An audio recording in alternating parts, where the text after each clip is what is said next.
Over to you, Ian. Freewheeling creative thinking. Well, thank you, Jonathan. I wish I was half as confident as you seem to think that I am. But I'm going to start taking you back to 1989.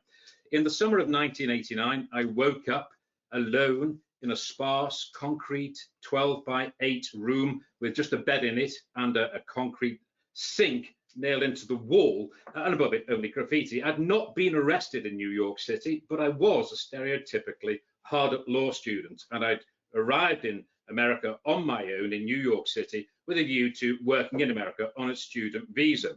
So I traveled down to Virginia Beach in the state of Virginia, where ironically, Jonathan and I have discovered we were both there at exactly the same time, although we didn't know each other. And I worked bussing tables, which is nothing to do with the transport industry. Essentially, it means clearing tables. I was then promoted to waiter, and I worked for a couple of months in Virginia Beach. I then got a Greyhound pass, and I traveled across America.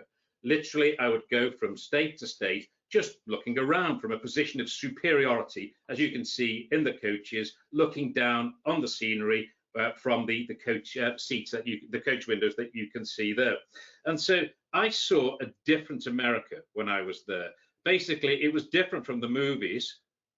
It was poorer, it was more frank, it was more authentic. And because I was traveling alone, I got to meet people. And so I had to interact with people because I was traveling alone, and I met various people on my travels. I met one particular guy who was asking for career advice. He wasn't sure whether to spend 7 years to become a lawyer or to smuggle cocaine from Colombia. I never actually found out which choice that he did make. But while I was traveling on these coaches, there was no reserved seating. There was certainly no toilets, there was no Wi-Fi, there was no smartphones in those days. I literally had no responsibilities. I also had a 32-inch waist, but that's going back. But I would see America, the America that is not in the movies. You met more authentic people, and we would stop at diners that Marilyn Monroe would stop at in the film, the bus stop. So essentially, I got to see America. It was fabulous. It was a real life experience. But what I want to do is I want you to fast forward, if I may, to the summer of last year, when I went on a coach again. And this is probably the first time I spent a great deal of time on a coach since 1989. And I went on an Anthony's Travel coach down to London for the Honk for Hope campaign. Well, what a difference. I reclined in Connolly leather seats. There was Wi-Fi, there was hot coffee. Again, there was great views of the English countryside. But I noticed how coaches had changed, and they changed quite remarkably in the time from being in America to traveling down to London, where we arrived fresh as daisies and able to do our work. So what I would like to do today, just talk a little about branding. Now, I just want to start by saying, if I come across as flippant, I know that some of you are struggling. I've dealt with the past 12 months dealing with operators in a mountain of debt, death, and destruction. So I'm not being glib. If you are fearful at the moment, I regret that. But sometimes I can see that there is clouds still peeking out of the top of this mountain, and perhaps we can now start to ascend the mountain. I know there's no treasure map, but hopefully we can look to try to come back and how we can prepare for when lockdown ends. I know you got a bit of a setback yesterday with the DFT not allowing for private tours, but let's just look what we can do to prepare for the future and talk about branding. So the question that I ask is, why in the 1950s did the railway companies not diversify and start into airlines? The very first diesel engine only took its place on the rails of Great Britain in 1950. So that was at the time that aviation was just about to take off. Why did someone not say at the airline company, at the railway company, let's diversify into aviation? Freddie Laker, Richard Branson, they did not come from the railway industry. Let's be frank, they both got wheels. They're both involved in carrying people, and they both carry passengers and goods as well. So the reality is they're both in the movement of people. They're not exactly the ships of the desert, but they are moving people around. Why did they not diversify? And so that's essentially what I want to talk to you today about branding and diversification, Because ironically, at the same time, back in the USSR, there was a guy who was thinking about problem solving. And the Soviets, it was a guy called, I've written his name down here, his name was Genrich Althusser, and he created TRIZ, which in English is the theory of inventive problem solving. And what they're basically saying in this TRIZ solution is that if you've got a problem, however difficult it is, someone else has probably already thought of the solution, either in another industry or in another part of the world. So what you need to do is copy.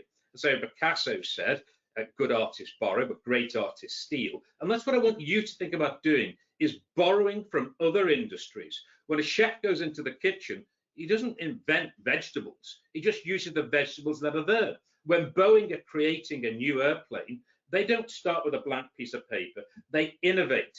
So perhaps what we need to do in our industry is look how we can change as we come out of the pandemic. And the reality is the pandemic has given to you, it's gifted to you, a first-class transport infrastructure system, because it's taken all of the unnecessary people off the road.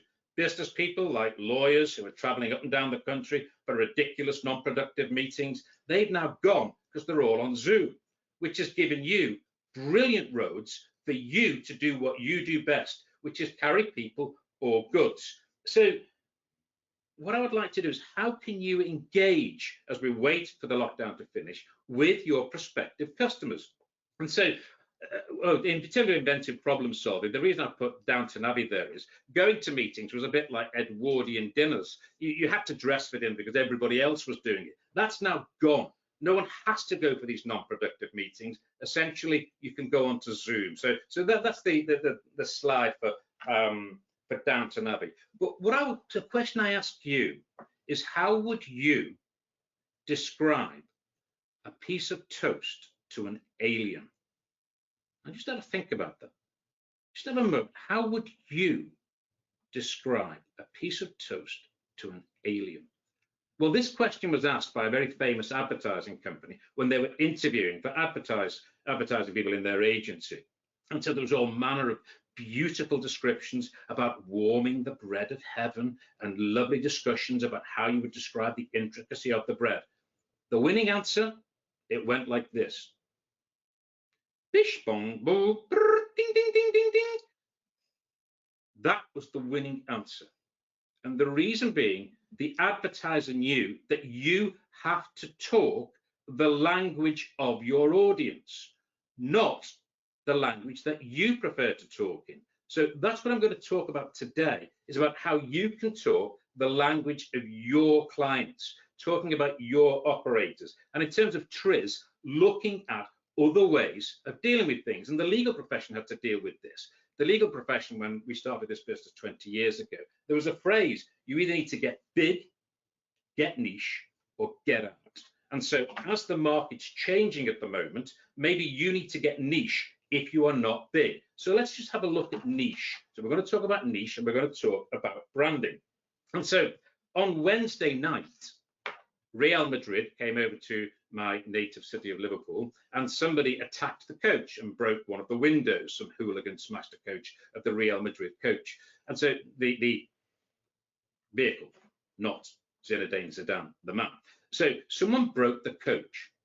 Now, I looked at this online and I saw that the coach was one of the few coach companies that run football teams, and they've specialized in that market, and they have great coaches. I've been on some of them, absolutely marvelous. But there's only 22 Premier League teams. Not everybody can run Premier League teams. But what about the supporters?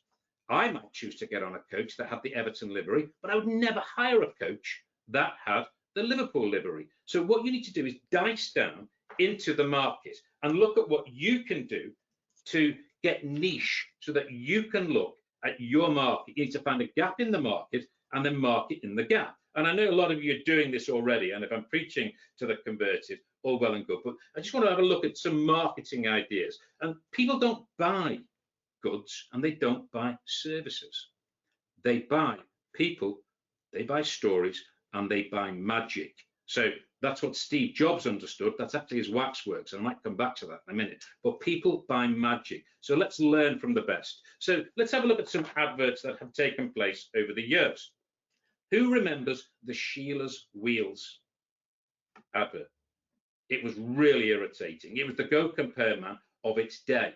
But somebody at the advertising agency there thought there's a gap in the market here because women buy insurance, and there was nobody directing the marketing towards that industry. It was very male at the time. This is a very irritating advert, and the reality is men probably won't join Sheila's Wheels, but somebody knew that there's a market that they want to drill down into.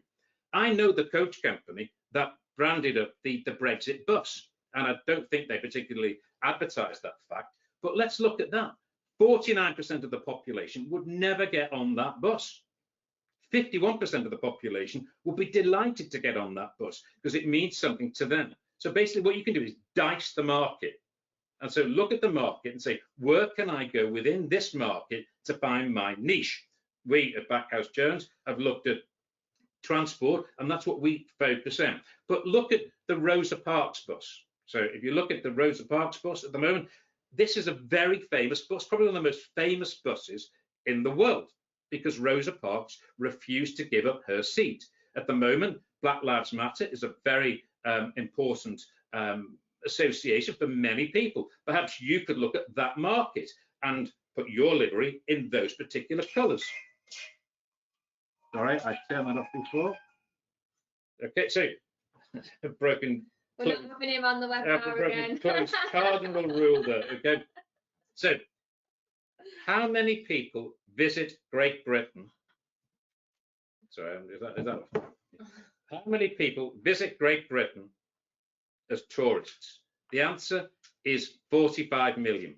4.5 million of them come from the United States. Maybe you could livery up your coaches in the particular state. So pick a state: Virginia, California, Georgia, Alaska. There's no reason why you have to have your name on the coach, but then you can put it in the colors of that particular organization, of that particular state, and then market in that particular state, and then build up that particular brand, that niche. Okay, USA is probably a little bit too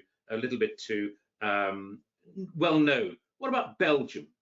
How many people visit the UK from Belgium? Well, the answer is 1.1 million. Is anybody specifically targeting that market? So look at the market, 1 million people. If you had a coach with the Belgian flag on, you gave them Belgian chocolates, you would then have a market of 1 million people, so that the people in Belgium might choose your organization. Remember, people are irrational.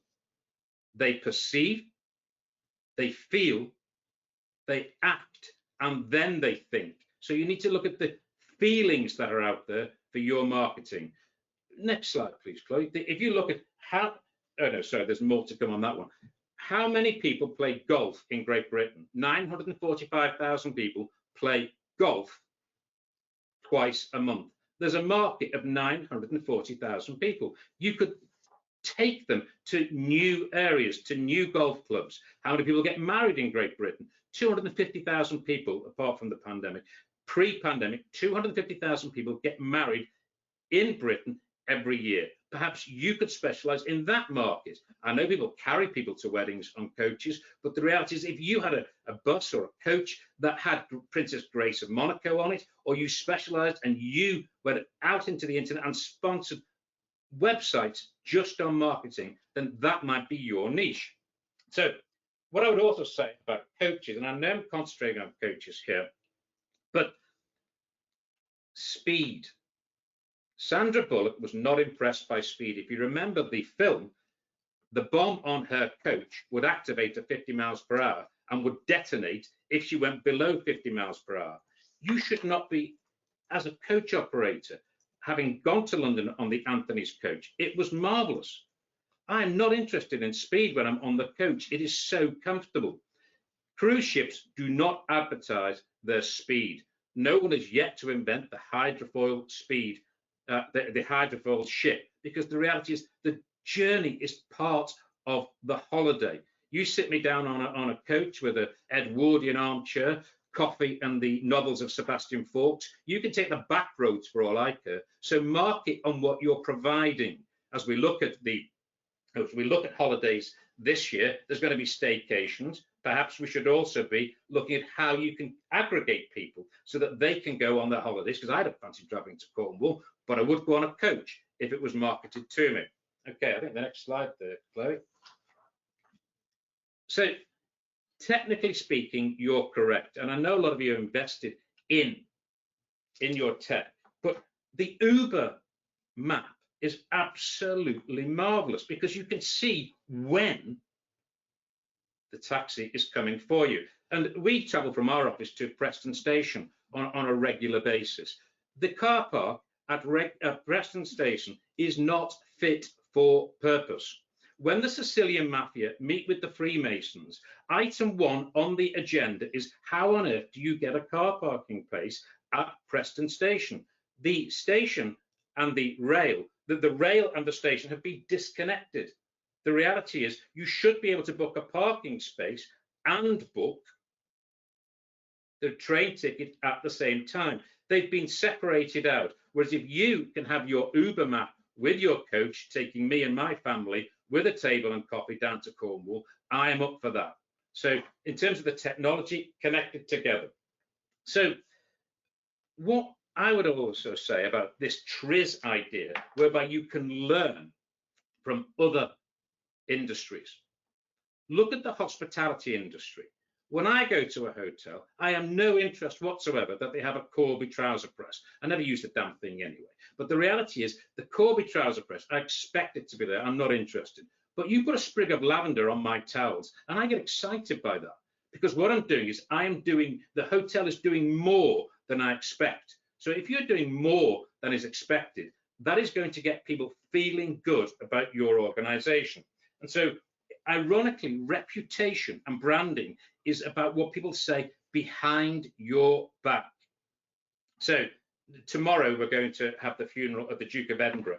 He would drive incognito around London in a black cab, and that's how he would get around London, so no one would even spot him. You need to do the exact opposite of that.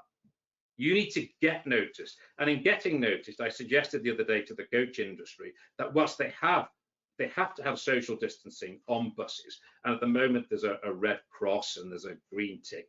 Why not go to Madame Tussauds? They will want promotion.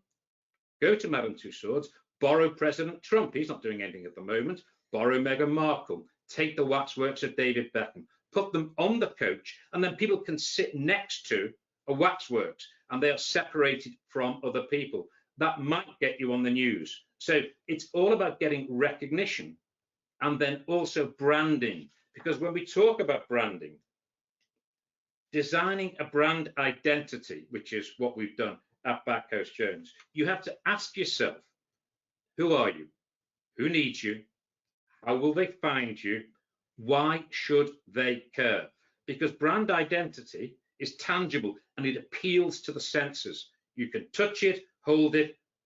It's how you differentiate. So branding is all about the other people. And so in terms of looking for the coaching industry to come out of lockdown, perhaps an advert should be, as you think about your customer, as you sell the piece of toast, nobody on a coach says, are we nearly there yet? Because they are entertained with their iPads. So that is essentially me and my presentation. I now no longer drive. I now drive a 4x4. Why do I drive a 4x4 vehicle? I've never been off-road. I am never going off-road, but I only drive it because I'm elevated, because I've got a perceived position of superiority looking down. And I enjoy driving my car, but the reality is my heart is in a cramped silver tube somewhere outside rural Pennsylvania about 2 a.m.